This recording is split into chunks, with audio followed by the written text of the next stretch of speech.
इस सदी के माँ बाप जितनी चिंता कर रहे हैं बच्चों की, उतनी उन्होंने कभी भी नहीं की थी। फुर्सत भी नहीं थी, समय भी नहीं था कि बच्चों के साथ बैठे, कि रेडियो सुने, कि टेलीविजन देखे, कि बच्चों को फिल्म ले जाए। कहां सुविधा थी, कहां समय था।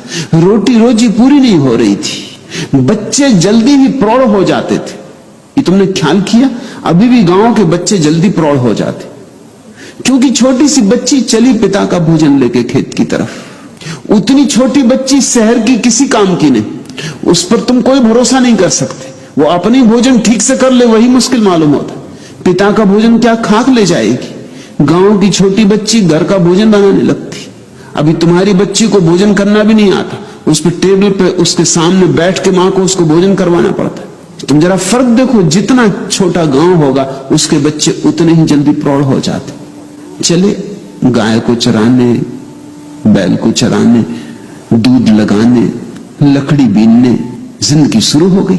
मनोवैज्ञानिक तो कहते हैं कि जिसको हम अब कहते हैं किशोरावस्था, वह होती ही नहीं थी पहले, क्योंकि 7-8 साल का बच्चा तो काम में लग जाता। अब बच्चा जब 25 साल का हो जाता तब काम में लगता है, और तब भी लग जाए तो सौभाग्य। सबसे ज्यादा उपद्रव भी 18 और 25 साल के बीच के बच्चे करते। खाली है, ताकत हाथ में आ गई, काम कुछ है नहीं। यूनिवर्सिटी में आग लगाओ, फर्नीचर तोड़ दो, खिड़कियों के कांच तोड़ दो, कुछ तो करना होगा। ये तुम कल्पना नहीं कर सकते थे कि 25 साल का पुराने जमाने का आदमी तो बड़ा प्रौढ़ होता था, क्योंकि 7-8 साल का होता तब तो काम में लग जाता है। और भी गरीब घर का होता तो और भी पहले काम में लग जाता। जिम्मेदारियां सिर पे आती तो अनुभव आता, अनुभव आता तो समझ आती। 25 साल का होते होते तो जीवन का इतना अनुभव हो जाता था कि वो इस तरह की मूर्ताएं कर सकता था जो आज के लड़के और लड़कियां कर रहे हैं। असंभव। उसमें एक गुरु गंभीरता आ जाती थी, उसे जीवन का एक पाठ मिल गया होता था। आज हम सोचते हैं बच्चों को हम शिक्षा दे रहे हैं, लेकिन जीवन के पाठ से हम उनको वंचित रख रहे हैं, और उनका इतनी फिक्र हम कर रहे हैं कि ना वो अपना पजामा का नाड़ा बांध सकते, वो भी मां बांध रही।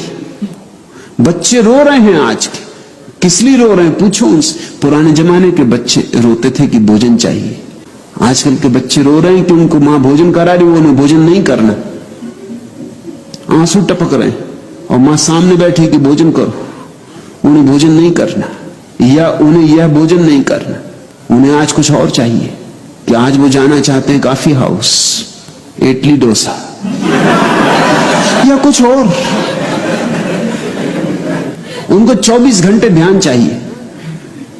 ऊपर से देखने में तो लगेगा कि अगर ध्यान हमने बच्चों पर कम दिया तो नुकसान होगा, ऐसा नहीं। और भी एक बात तुझसे कहूं कि अक्सर हम बच्चों पर ध्यान देते हैं जब बच्चे बीमार होते, परेशान होते, रुग्ण होते। वैज्ञानिक हिसाब से जब बच्चे रुग्ण होते हैं, परेशान होते हैं, बीमार होते हैं, तब बहुत ध्यान नहीं देना चाहिए, क्योंकि ध्यान का गलत संबंध जुड़ रहा है। बच्चा बीमार है तब मां उसके पास बैठकर सिर दबा रही। अब जब भी इस बच्चे को भविष्य में सिर दबाना होगा, ये बीमार हो जाएगा। बच्चों पर जब वे रुग्ण हो तो उनकी सेवा करना, लेकिन ध्यान मत देना। इन दोनों में बड़ा भेद है। जो जरूरत हो अपेक्षा पूरी करना, उनकी दवा की जरूरत हो दवा दे देना, उनको कंबल उड़ाना हो कंबल उड़ा देना, लेकिन ज्यादा उनकी खुशामद मत करना। कहीं ऐसा ना हो कि तुम्हारी खुशामद उनके भीतर बीमारी में न्यस्त स्वार्थ बन जाए। कहीं ऐसा ना हो कि उनको लगने लगे कि जब भी ध्यान चाहिए हो तो बीमार हो जाने से मिलेगा। मनोवैज्ञानिक कहते हैं कि दुनिया में 70% बीमारियां मानसिक है। 70% बड़ा अनुपात है, और ये 70% बीमारियां ऐसी हैं जो तुम चाहते हो कि हो जाएं। तुमने देखा परीक्षा के वक्त बच्चे बीमार हो जाते, परीक्षा के वक्त सारी दुनिया में बच्चों की बीमारियां एकदम बढ़ जाती, क्योंकि बीमारी सुगम उपाय है बचने का। परीक्षा देने की जरूरत नहीं, बीमार है। या अगर देनी भी पड़ी परीक्षा और पास न हुए तो भी कोई ये नहीं कह सकता कि कोई हमारी भूल हुई, बीमार थे। या अगर तृतीय श्रेणी में आए तो भी चलेगा, क्योंकि बीमार थे, क्या कर सकते हो।